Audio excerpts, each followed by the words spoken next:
Ini saya berikan ijazah ya, untuk meringankan persoalan hidup. Satu, yang ini tadi, jaga rahmat Allah. Yang kedua, banyak sholawat pada Nabi. Allahumma salli ala Sayyidina Muhammad. Banyak sholawat pada Nabi. Itu orang yang sering sholawat pada Nabi, salah satu faedahnya insya Allah dimudahkan urusan hidupnya. Sholawat, banyakin sholawat. Dengan rasa cinta. Walaupun sekedar sholawat pun Allah berikan jawaban. Ini saya tanya nih, kita istighfar sendiri sama Allah, Astaghfirullahaladzim, dengan kita berwasilah menggunakan sholawat, kira-kira mana yang paling utama? Tapi jangan tebak-tebakan. Mana yang paling utama? Gini, dua-duanya utama. Tapi kalau kita mau dilihat mana yang paling berpotensi diterima, itu sholawat. Kenapa? Kalau kita istighfar langsung kepada Allah, ya Allah, ampuni dosa saya, bagus, langsung hubungan. Tapi Allah masih melihat ketulusan hati kita. Karena ada yang istighfarnya cuma di lisan, gak nyampe ke hatinya. Contohnya habis sholat tuh, banyak yang saya perhatikan seringkali istighfarnya di lisan aja. Astagfirullah, melihat handphone, astagfirullah. Update status sambil astagfirullah itu, sambil kirim WA. Itu cuma di lisan, belum tentu diterima. Tapi kalau Anda bersolawat pada Nabi atas dasar cinta Allah kepada Nabi, walaupun Anda belum tulus solawatnya, baru keluar dari lisan, Allahumma sholli ala Sayyidina Muhammad, tapi karena kalimat itu keluar menggunakan nama Nabi dan dengan cinta Allah kepada Nabi, dapat Anda 10 kebaikan. Apa dalilnya? Man shalla alayya salatan wahidatan sallallahu alaihi asyra salawat. Siapa yang sholawat kepadaku, Nabi nggak sebutkan mau sholawatnya khusyuk, mau biasa-biasa, penting keluar kalimat sholawat, maka dibalas oleh Allah 10 kebaikan. Nah, di antara kebaikan yang Allah berikan itu ada rahmat di dalamnya. Ditemukan di mana? Di Quran surah kedua, di ayat berapa? 157. Al-Baqarah ayat 157. Bunyinya bagaimana? Ulaika alaihim sholawatun mir rabbihim wa rahmah wa ulaika humul muhtadun. Ada orang-orang yang hidupnya dijamin oleh Allah mendapatkan sholawat dari Allah.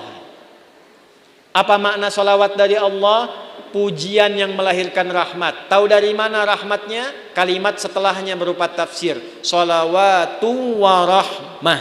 Apa makna rahmat di sini? Memudahkan urusan hidup.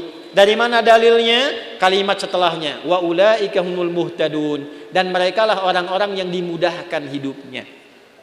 Dari mana taunya kalau ini kemudahan hidup? Pada ayat sebelumnya, ayat 155 dan 156. Bagaimana bunyinya?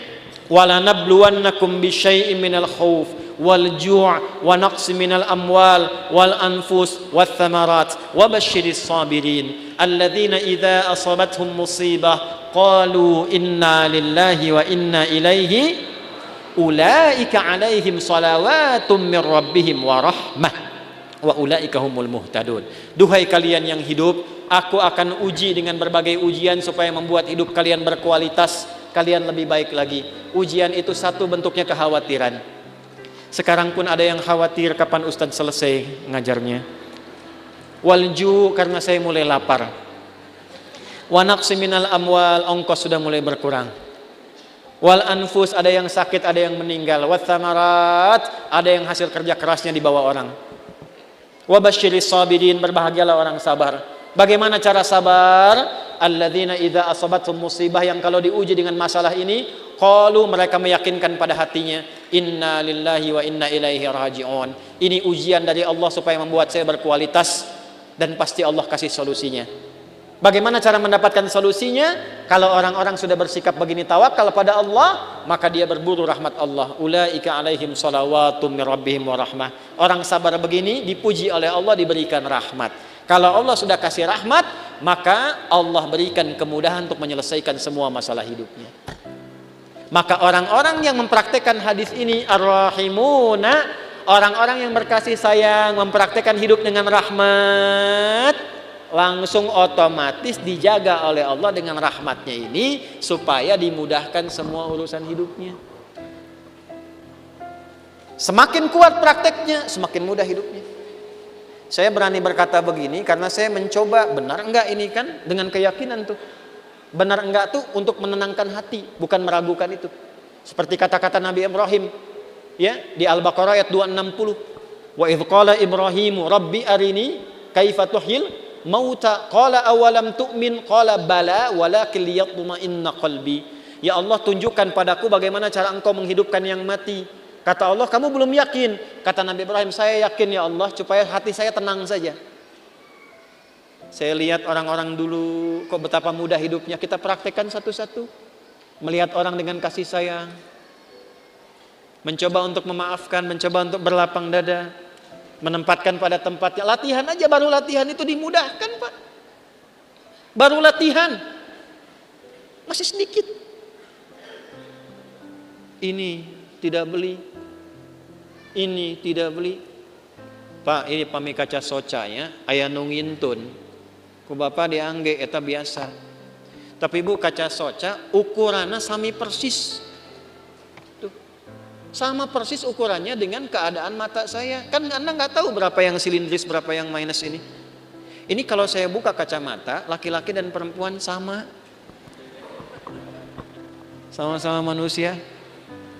Makanya kenapa Bu kalau pengajian perempuan, ibu-ibu, sab muslimah itu saya buka kacamata.